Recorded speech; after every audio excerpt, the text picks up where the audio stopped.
Hello दोस्तों, आज हम आपको बताने वाले हैं बहुपद कैसे पहचानें कि बहुपद कैसे पहचानें। बहुपद पहचानने से पहले आपको चर, अचर और पूर्ण संख्या पता होनी चाहिए। पूर्ण संख्या अगर आपको ये पता है तो अच्छी बात है, नहीं पता तो और अच्छी बात, क्योंकि हमारे इस वीडियो में आपको बताने वाले हैं। तो जैसे कि चर संख्या जैसे कि अंग्रेजी का कोई भी लेटर हो, अंग्रेजी का कोई भी लेटर हो चर संख्या में आ जाता है। जैसे कि A, B, C, D, E dot dot dot dot dot ऐसे जेड तक।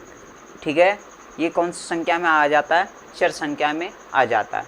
और अचर संख्या जीरो को हटाकर बाकी संख्या अचर संख्या में आ जाती हैं। जैसे 1, 2, 3, 4 और अनंत, -2, -3, -6, -5 और अंडर रूट में भी दे देते हैं, √3, √5 और √8। इस तरीके से जो संख्या हो वो अचर संख्या में आ जाती हैं। ठीक है, किसमें? अचर संख्या में आ जाती हैं।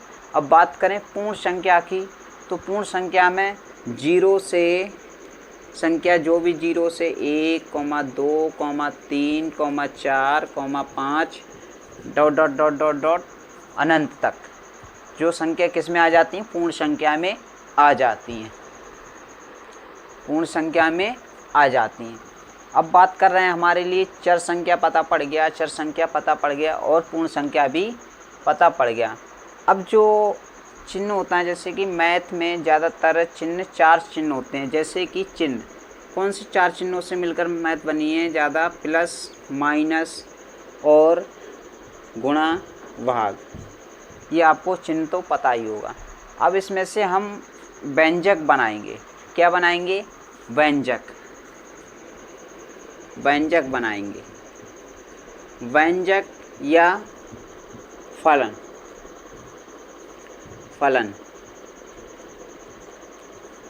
व्यंजन या फलन किसे कहते हैं? जैसे कि हम बताएंगे व्यंजन या फलन किसे कहते हैं, इसमें बताएंगे, बिल्कुल ही देखते रहिए। जैसे कि व्यंजन में हम ले रहे हैं, इसमें ले रहे हैं हम अचर संख्या पहले 2 और मान लिया ए ले लिया, इसके ऊपर पूर्ण संख्या रख ले रहे हैं 2, पूर्ण संख्या 2। ठीक है, इसके ऊपर घात में। अब ले लिया हमने प्लस का चिन्ह ले रहे हैं और 3 ले लिया। ठीक है, ये क्या हो गया? व्यंजक हो गया। व्यंजक या फलन भी कह सकते हैं। ठीक है, अब इसे हम कहें ये बहुपद है या नहीं है, तो इसे पहचानेंगे कैसे कि बहुपद है या नहीं है? तो इसे पहचानेंगे कैसे? तो कैसे पहचानने का अच्छा तरीका बता रहे हैं, तो देखते रहिए, बने रहिए इस वीडियो में कि इसे कैसे पहचानेंगे। तो देखिए, यहाँ पर चर संख्या के ऊपर पूर्ण संख्या हो तो उसे हम बहुपद कहते हैं। चर संख्या के ऊपर पूर्ण संख्या हो तो उसे बहुपद कहते हैं। अब चर संख्या तो पता ही होगा कि चर संख्या किसे कहते हैं? ए से लेके जेड तक का जो भी अक्षर होता है, अंग्रेजी का लेटर होता है, वो चर संख्या होता है। तो इसमें चर संख्या क्या है? ए है हमारी, उसके ऊपर पूर्ण संख्या 2 दी है, क्योंकि पूर्ण संख्या में 1, 2, 3, 4, 5, 6, 7 जो भी संख्या आएगी पूर्ण संख्या में आ जाती है, 0 से लगी होती है। ठीक है, तो देखें, इसमें पूर्ण संख्या 2 है और 3 ये भी पूर्ण संख्या है। जैसे कि ये पूर्ण संख्या यहाँ पर है, इसके ऊपर पूर्ण संख्या लगी है, तो इसका मतलब ये बहुपद है।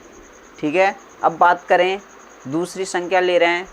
दूसरी संख्या हमने ले ली कोई 3 ले लिया, x ले लिया, 2 ले लिया, इसके ऊपर पूर्ण संख्या, माइनस ले लिया और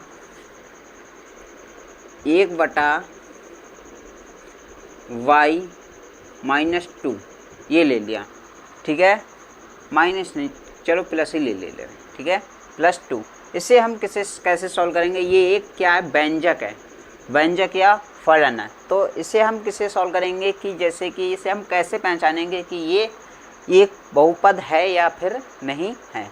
तो देखें इसे कैसे पहचानेंगे, तो देखते रहिए किससे कैसे पहचानेंगे। तो देखें यहाँ पर बात कर रहे हैं, इसके नीचे क्या है, चर, बटे में चर है, क्या है, चर। तो इसे हम पहले बदल ले रहे हैं। इसे बदलने से पहले इसमें घातांक का नियम होता है, एक घातांक का नियम, आपको सूत्र पता होगा। इसके बटे में जैसे कि y बटे -2 हो या केवल 2 हो, तो इसे हम करने से पहले ये संख्या किस में है, प्लस में, तो इसका मतलब इसकी गुणा होगी तो y आ जाएगी, y एकम y, और ये माइनस की ये संख्या ऊपर जाएगी, किस में हो जाएगी, माइनस में हो जाएगी, ठीक है। और इसी तरीके से यहाँ 3 होता और यहाँ y होता, ठीक है, और यहाँ मान लिया माइनस में होता, ठीक है। तो बराबर ये क्या आ जाता है, 3y मतलब 3y, और ये माइनस का किसका हो जाता है, प्लस का, किसका हो जाता है, प्लस का। ये घातांक के नियम के अनुसार, ठीक है, यहाँ पर घातांक का नियम लगेगा, ठीक है। तो इसे मैं रिमूव कर दे रहा हूँ अभी।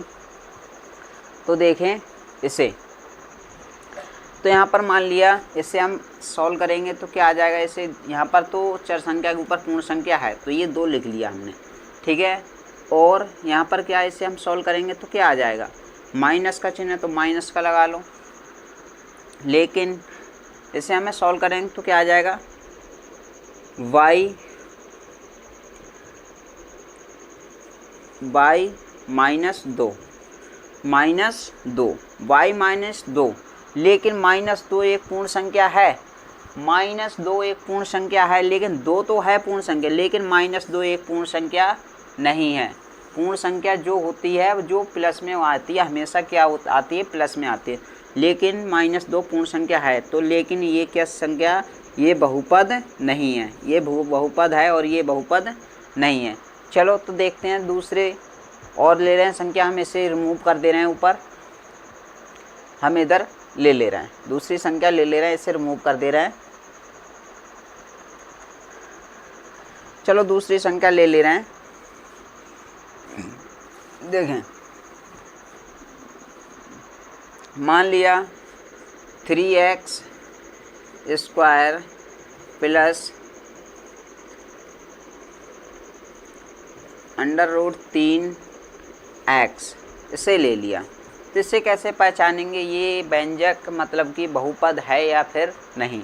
तो इसे पहचानना बहुत ही आसान है। पहचानने अगर समझ में आ गया तुमको तो कोई कहीं से कोई व्यंजक रख दे फिर आप पहचान लोगे, लेकिन आप समझ लीजिए एक बार तो अच्छा समझ में आएगा, ठीक है। तो आप पहचानना सीख जाएंगे, मिनटों में निकालेंगे।